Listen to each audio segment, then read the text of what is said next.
അസ്സലാമു അലൈക്കും. കാലിക്കറ്റ് ഫ്ലേവേഴ്സിലേക്ക് എല്ലാവർക്കും സ്വാഗതം. ഇന്ന് നമ്മൾ എളുപ്പത്തിൽ ഉണ്ടാക്കാൻ പറ്റുന്നൊരു ദോശയാണ് ഉണ്ടാക്കുന്നത്. ഇതിന് സീയപ്പം എന്നും പറയും. ബ്രേക്ക്ഫാസ്റ്റിനൊക്കെ പെട്ടെന്ന് ഉണ്ടാക്കിയെടുക്കാനും കുട്ടികൾക്കൊക്കെ ടിഫിൻ ബോക്സിൽ കൊടുക്കാനും പറ്റിയ നല്ലൊരു ദോശയാണ്. കൂടെ നല്ലൊരു ചട്നിയും ഉണ്ടാക്കിയിട്ടുണ്ട്. ഇത് എൻ്റെ ഹസ്ബൻഡിൻ്റെ ഉമ്മാൻ്റെ റെസിപ്പിയാണ്. അപ്പോൾ നിങ്ങൾക്ക് എല്ലാവർക്കും തീർച്ചയായിട്ടും ഇഷ്ടമാവും. കണ്ടു നോക്കി. അപ്പോൾ നമുക്ക് അരിപ്പൊടി കൊണ്ട് സിമ്പിളായിട്ടുള്ള ദോശ ഉണ്ടാക്കല്ലേ. ബിസ്മില്ലാ. നമുക്ക് ദോശ ഉണ്ടാക്കാനുള്ള മാവ് ഒന്ന് കലക്കിയെടുക്കാം. ഞാനിപ്പോൾ ഇവിടെ ഈ ഒരു ഗ്ലാസ്സിൽ 3 ഗ്ലാസ് അരിപ്പൊടിയാണ് എടുക്കുന്നത്.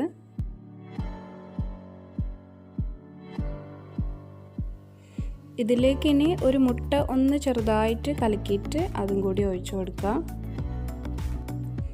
3 കപ്പ് അരിപ്പൊടിയിലേക്ക് ഒരു മുട്ട ധാരാളമാണ് കേട്ടോ. പിന്നെ മുട്ട ചേർത്തിട്ട് ഉണ്ടാക്കണമെന്ന് നിർബന്ധമില്ല, മുട്ട ചേർക്കാതെ ഉണ്ടാക്കാം. പക്ഷെ മുട്ട ചേർത്തിട്ട് ഉണ്ടാക്കുമ്പോൾ കുറച്ചുകൂടി നല്ലതാണ്. ഇനി ഇതിലേക്ക് നമുക്ക് ആവശ്യത്തിനുള്ള ഉപ്പ് ചേർത്ത് കൊടുക്കാം. പിന്നെ ഉപ്പ് ചേർക്കുമ്പോൾ ആദ്യം കുറച്ച് ചേർക്കുക. അരിപ്പൊടിയാണ്, പെട്ടെന്ന് ഉപ്പ് കൂടാനുള്ള ചാൻസ് ഉണ്ട്. അപ്പോൾ ആദ്യം കുറച്ച് ചേർത്തിട്ട് പിന്നെ നോക്കിയിട്ട് ചേർക്കാം. ഇനി ഇതിലേക്ക് ആവശ്യത്തിനുള്ള വെള്ളം കൂടി ചേർത്തിട്ട് നമുക്ക് കലക്കിയെടുക്കാം. വെള്ളത്തിനൊരു നേരിയ ചൂടുണ്ടായാൽ നന്നായിരിക്കും. ഞാനിപ്പോൾ ഇവിടെ 1 കപ്പ് അരിപ്പൊടിക്ക് 2.5 ഗ്ലാസ് എന്നുള്ള കണക്കിലാണ് വെള്ളം എടുത്തിട്ടുള്ളത്. പിന്നെ ഓരോ അരിപ്പൊടിക്കും വെള്ളത്തിൻ്റെ അളവ് വ്യത്യാസം ഉണ്ടാവും. നിങ്ങൾ ആദ്യം ഒരു 2 ഗ്ലാസ് വെള്ളം എടുത്തിട്ട് കലക്കി നോക്കുക. എന്നിട്ട് അതിൻ്റെ കൺസിസ്റ്റൻസി ഒന്ന് നോക്കിയിട്ട് ഒഴിച്ചാൽ മതി ബാക്കി. ഇപ്പോൾ ഞാൻ വറുക്കാത്ത അരിപ്പൊടി യൂസ് ചെയ്തിട്ടാണ് ഉണ്ടാക്കുന്നത്. വറുത്ത അരിപ്പൊടി യൂസ് ചെയ്യുകയാണെങ്കിൽ കുറച്ചും കൂടി വെള്ളം ആവശ്യം ഉണ്ടാവും. അപ്പോൾ അത് നോക്കിയിട്ട് ചേർക്കാം.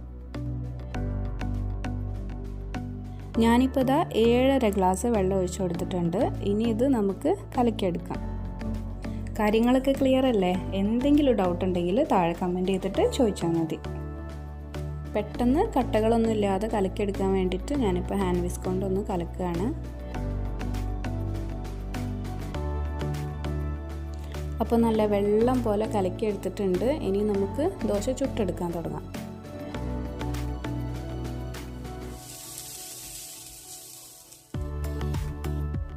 നമ്മളെ പാനൊന്ന് കുറച്ച് നല്ലെണ്ണ ഒഴിച്ചിട്ട് ഒന്ന് ഗ്രീസ് ചെയ്തെടുത്തിട്ടുണ്ട്.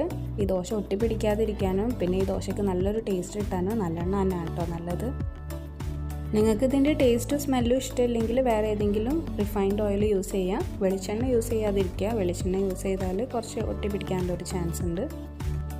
ഇപ്പോൾ നമ്മളെ പാന് നന്നായിട്ട് ചൂടായിട്ടുണ്ട്. നല്ല ഹൈ ഫ്ലെയിമിലിട്ടിട്ട് നല്ല ചൂട് വേണം പാന്. ഇനി ഒരു കയ്യിൽ മാവ് എടുത്തിട്ട് ഇതുപോലെ നമുക്ക് ഒഴിച്ചു കൊടുക്കാം. ഇനി തീ ഒരു മീഡിയം ഫ്ലെയിമിലേക്ക് ആക്കി കൊടുക്കാം. നല്ല ചൂടുള്ള പാനിലേക്ക് മാവ് ഒഴിച്ചു കൊടുത്താൽ മാത്രമേ നമ്മളെ ദോശ ഇങ്ങനെ നിറച്ചും ഓട്ടോട്ടായിട്ട് വരുള്ളൂ. അതുപോലെ തന്നെ പാനിൻ്റെ കാര്യം ഒന്ന് ശ്രദ്ധിക്കണം. ഇതിന് ഏറ്റവും നല്ലത് നമ്മളെ പഴയ ഇരുമ്പിൻ്റെ ദോശച്ചട്ടി ഇല്ലേ, അത് യൂസ് ചെയ്യുന്നതാണ്. ഇപ്പോൾ എല്ലാവരുടെ അടുത്തും അത് ഉണ്ടാവണമെന്നില്ല. അപ്പോൾ നിങ്ങൾക്ക് നോൺ സ്റ്റിക്കിൻ്റെ പാന് യൂസ് ചെയ്യാം. പക്ഷേ നല്ല അടി കട്ടിയുള്ള നോൺ സ്റ്റിക്കിൻ്റെ പാന് യൂസ് ചെയ്യാം. എൻ്റെ കയ്യിലുള്ള നോൺ സ്റ്റിക്കിൻ്റെ പാന് അടി കട്ടിയില്ലാത്തതാണ്. അപ്പോൾ അതിൽ ഉണ്ടാക്കിയാലും ശരിയാവലില്ല. ഇത് സിലിക്കോ ഗ്രാനൈറ്റിക്കിൻ്റെ നല്ല അടി കട്ടിയുള്ള പാനാണ്. അപ്പോൾ ഇതിൽ ഉണ്ടാക്കുമ്പോൾ എനിക്ക് നല്ല പെർഫെക്റ്റ് ആയിട്ട് കിട്ടുന്നുണ്ട്. നമ്മളെ ദോശ ഇപ്പോൾ റെഡി ആയിട്ടുണ്ട്. 2 മിനിറ്റോടിലൊക്കെ തന്നെ കുക്കായി കിട്ടും. ഇനി നമുക്ക് ചട്ടിയിൽ നിന്ന് മാറ്റാം. ഇത് ഞാൻ കറി ഉണ്ടാക്കാനും പൊരിക്കാനൊക്കെ എടുക്കുന്ന പാനായതുകൊണ്ട് ആദ്യത്തെ ദോശ ഒന്ന് ചെറുതായിട്ട് ഒട്ടിപ്പിടിക്കും. പിന്നത്തതൊക്കെ പെട്ടെന്ന് തന്നെ എടുക്കാൻ പറ്റും.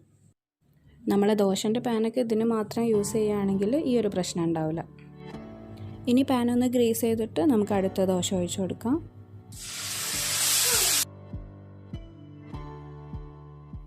പിന്നെ ഓരോ പ്രാവശ്യവും ഈ ദോശൻ്റെ മാവ് ഒഴിക്കുമ്പോൾ ഒന്ന് നല്ലോണം കലക്കിയതിന് ശേഷം ഒഴിക്കുക. അല്ലെങ്കിൽ ഈ പൊടി ഇങ്ങനെ അടിയിൽ ഊറി നിൽക്കുന്നുണ്ടാവും. നിങ്ങളിപ്പോൾ 1 കപ്പ് അരിപ്പൊടിക്കൊക്കെ ഉണ്ടാക്കുകയാണെങ്കിൽ ഒരു മുട്ട മുഴുവനായിട്ട് എടുക്കണമെന്നില്ല. അതിൻ്റെ ഒരു പകുതി എടുത്താൽ മതി. അല്ലെങ്കിൽ മുട്ടൻ്റെ ഒരു ടേസ്റ്റ് മുന്നിട്ട് നിൽക്കും. അപ്പോൾ നമ്മൾ അടുത്ത ദോശയും റെഡി ആയിട്ടുണ്ട്. നമുക്ക് പാനിൽ നിന്ന് എടുക്കാം. നിങ്ങൾക്ക് നല്ല മൊരിഞ്ഞ ദോശയൊക്കെയാണ് ഇഷ്ടമെന്നുണ്ടെങ്കിൽ നല്ലോണം മൊരിയിച്ചെടുക്കാം കേട്ടോ.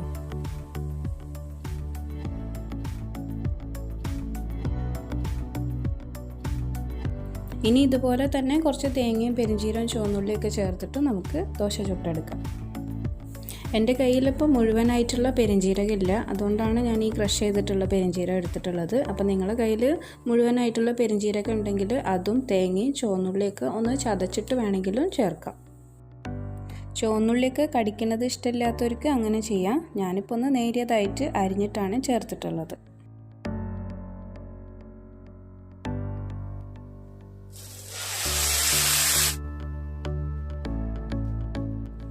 അങ്ങനെ ഒരു ദോശ തന്നെ 2 രീതിയിൽ നമ്മൾ ചെയ്തെടുത്ത്.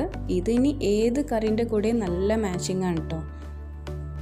പക്ഷേ എനിക്ക് ഏറ്റവും ഇഷ്ടം നല്ല എരിവും പുളിയുള്ള തേങ്ങാ ചട്നീൻ്റെ കൂടെയാണ്. അപ്പോൾ നമുക്ക് പെട്ടെന്ന് കുറച്ച് ചട്നി ഉണ്ടാക്കിയാലോ.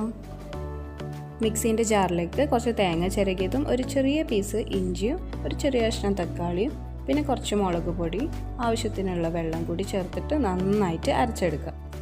ഇനി ആവശ്യത്തിനുള്ള ഉപ്പും ഒരു ചെറിയ കഷ്ണം പച്ചമുളകും ചേർത്തിട്ട് ഒന്ന് ക്രഷ് ചെയ്തെടുക്കാം. ഇനി കുറച്ച് വെളിച്ചെണ്ണയിൽ കുറച്ച് കടുകും മുളകും പിന്നെ കുറച്ച് കറിവേപ്പിൻ്റെ ഇലയും കുറച്ച് ഉലുവയിട്ട് പൊട്ടിച്ചതിന് ശേഷം നമുക്ക് ചട്നി ഒഴിച്ചിട്ട് തൂമിച്ചെടുക്കാം.